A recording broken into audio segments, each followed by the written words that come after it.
Alright, rough drafts time.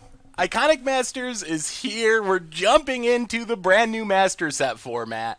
Hopefully doing some sweetness. That's a plan. We want to do something sweet. We'll see how it goes, but ideally, deck will be spicy, is the hope.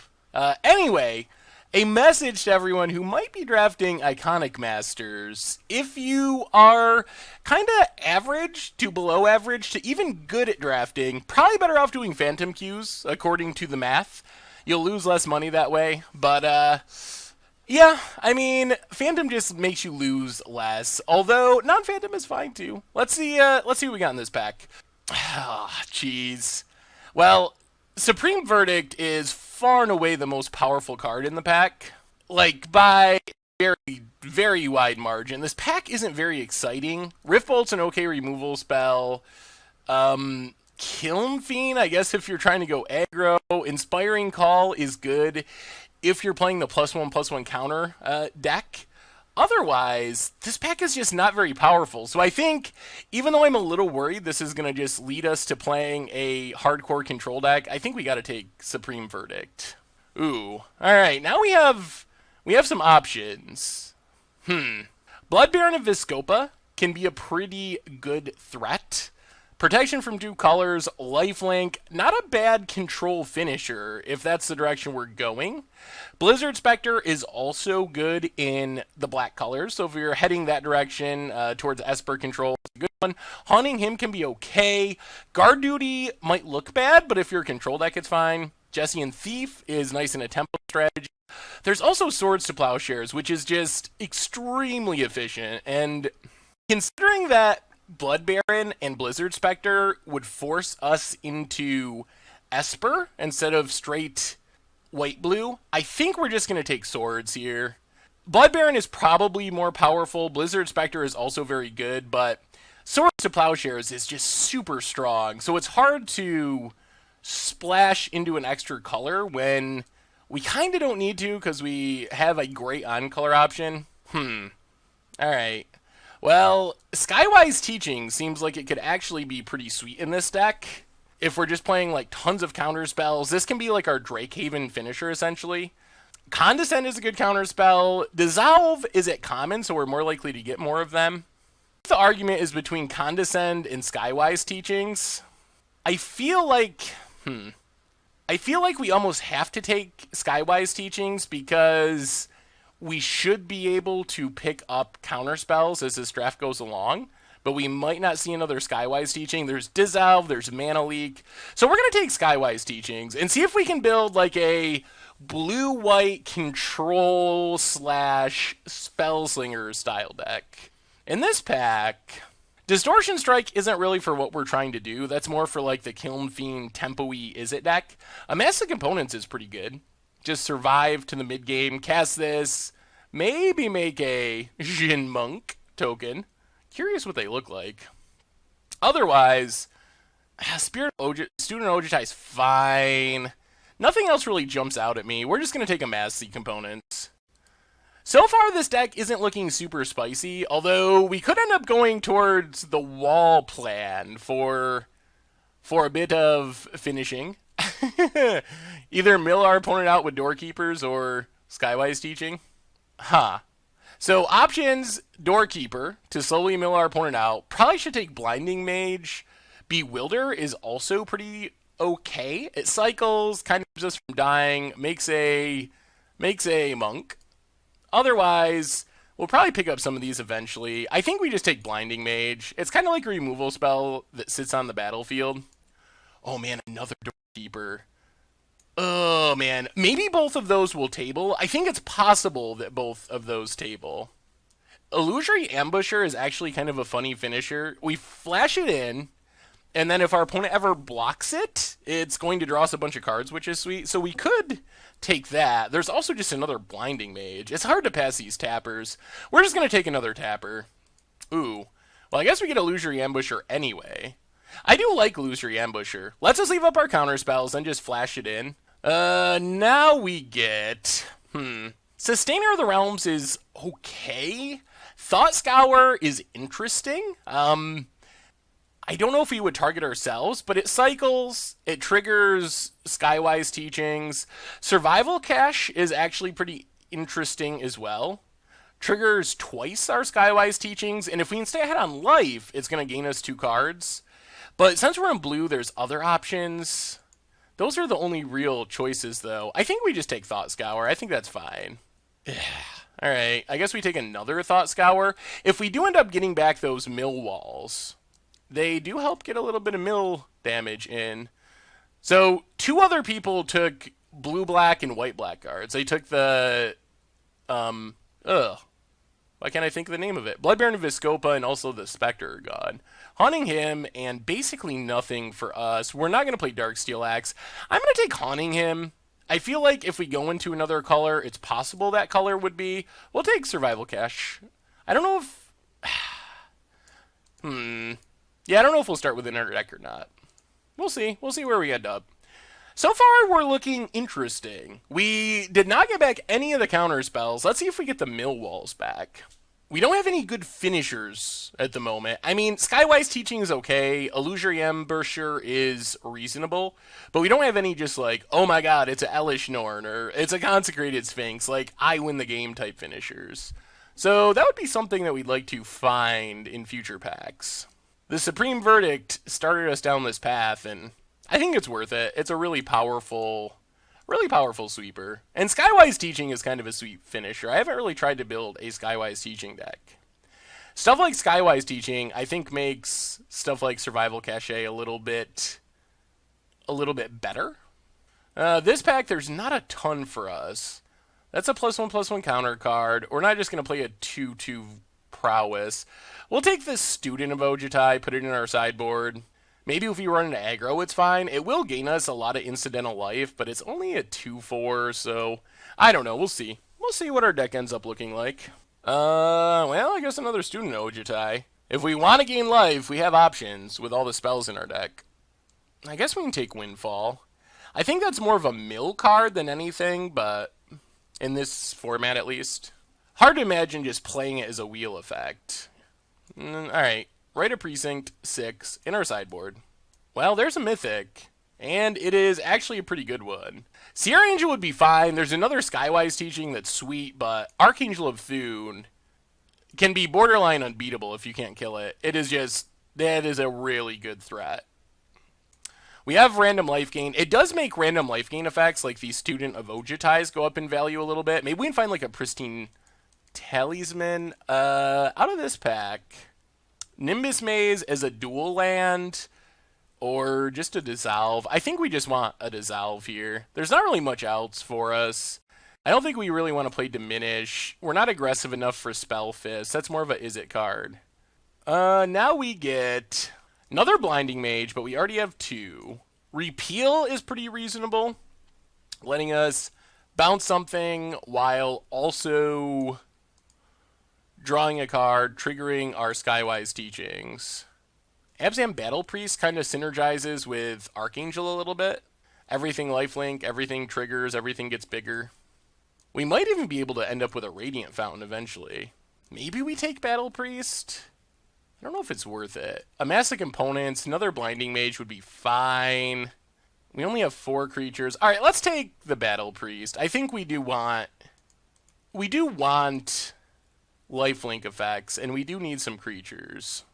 Day of Dragons. Enters battlefield, exile all creatures you control, then create that many 5-eyed dragons. When Day of Dragon leaves the battlefield, sacrifice all dragons you control, return all exiled creatures, exile cards to the battlefield under your control. So basically, we'd upgrade all of our Blinding Mages and whatnot into dragons, but it's a ton of mana. Illusory Angel is actually sort of interesting with double Thought Scour. This Bondkin is a fine 2-drop. Phantasm's not bad. Mind Stone would be playable in our deck as well. I think we're just going to take the Angel. I think it can work in our deck. Now, man, so many Blinding Mages going around. Let's take a Mana Leak. We might just get back some of those Blinding Mages. Seeker of the Way is actually kind of good. Ether Eyes can also be good, but we have Supreme Verdict, and it's a little bit matchup dependent. I think we take Seeker of the Way. The combo of Prowess and Lifelink is actually pretty strong. We have a lot of cheap spells to trigger something like Seeker of the Way. We might be moving more towards like a tempo-y based list. Like we could use this Jesse and Thief as well, because we have things to trigger them. Mnemonic Wall. Supreme Verdict comes back. Amass the components. Dissolve. Mana Leak. Yeah, I think we take it. Over like Gilded Strike or Shriekgeist. Ooh, alright, well, we're all in. We're all in on Skywise Teaching. Skywise Teaching, Archangel of Thune. Get there. We'll take this Forge Tender. I don't think we start with it in the main deck, but it's a good option to have if we run into like Mono Red or something. We're going to take another Thought Scour. With double Skywise Teaching, cheap spells like Thought Scour go way up in value. It'll be interesting to see if we can actually make these Skywise Teachings work. And what our deck ends up like. We already have 20 cards in our deck. Geez, another Amass the Components. Alright. I don't know if we'll play both. Bewilder is an option that we could play. I don't think we want Infantry Veteran. We'll take Diminish. Alright. Well, so far we basically have a deck already after just 2 packs. We can definitely improve and upgrade, which is what we'll be looking towards. Trying to figure out exactly how aggressive we're going to be. If we're just trying to like stall out the game until we eventually win with these teachings, if we're kind of getting a little tempo-y with Seekers of the Way and Jesse and Thief. I guess the upside is we're going to have the flexibility to kind of play a weird blue-white prowess shell or play a more straightforward beatdown shell. Well, geez, another Wrath. Okay, a Stir Command. I mean, Wraths are very good in Limited. Hopefully we don't get janked out by the mill deck, but having 2 Wraths is actually pretty absurd because even if an opponent puts us on a Wrath, no one is going to play around double Wrath in Limited. That just does not seem like a real thing. And we can even control it a little bit, get rid of our opponent's big stuff, and keep our oh my! What? Okay. Sure, that's what I'll let you know. Well, if our opponent somehow plays around 1 Wrath and plays around 2 Wrath, no one's going to play around 2 Wraths and Elish Norn. Well, there's the bomb that we were asking for. It is actually happened. What in the world did our opponent take that's letting these cards come around to us? I do not understand. I don't get it. I mean, it's not high value or anything, but actually, I guess the foil is like 10 ticks. So it's high value and a bomb in our deck. All right, let's get back to building this deck. We might just want the repeal here. I think if there's one thing we're a little light on, it's actual removal.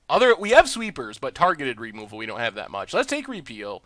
Now I think we're more likely to play the try to slow down the game until we win with our bombs. I mean, Archangel of Thune, Double Wrath, Elish Norn, that is some really powerful cards.